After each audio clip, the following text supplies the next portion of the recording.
understand. And you'd be right at the coalface, and so is Graham.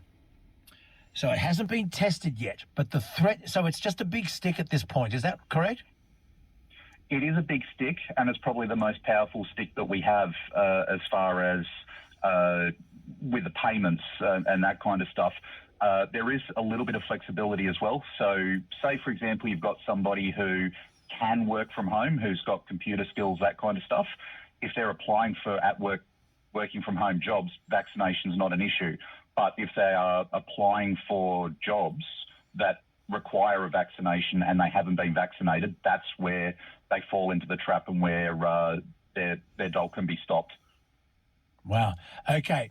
There are going to be thousands of Australians who are going to test this, because there are thousands of Australians who are choosing not to get vaccinated and therefore are choosing unemployment. They will claim that it's their freedom of choice that's being tested here. But the point is, if you cannot find work and the only reason is because you're not vaccinated, should your unemployment benefit be taken away? And you're saying in Victoria that is the case and it will be taken away. Oh, it's Australia-wide. The thing is, Victoria has the most strict vaccination rules. So in other states, people may be able to... Yeah, the unemployment benefit is a national benefit. Yeah. Yes. But the states have their different rules on vaccination, mandatory vaccination.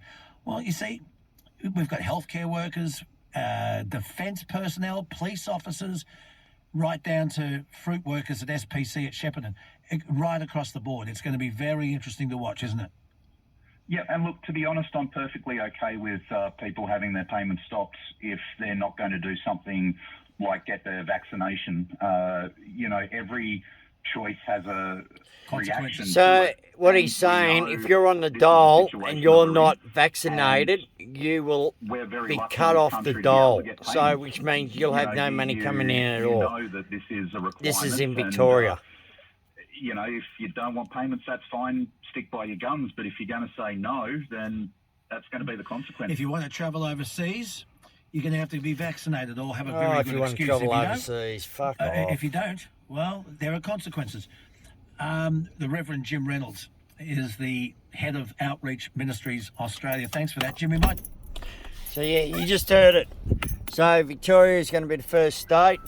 So if you're unemployed and you go on the dole and you're not vaccinated, you will not get the dole. You will not get the dole. What a fucking load of crock in Victoria.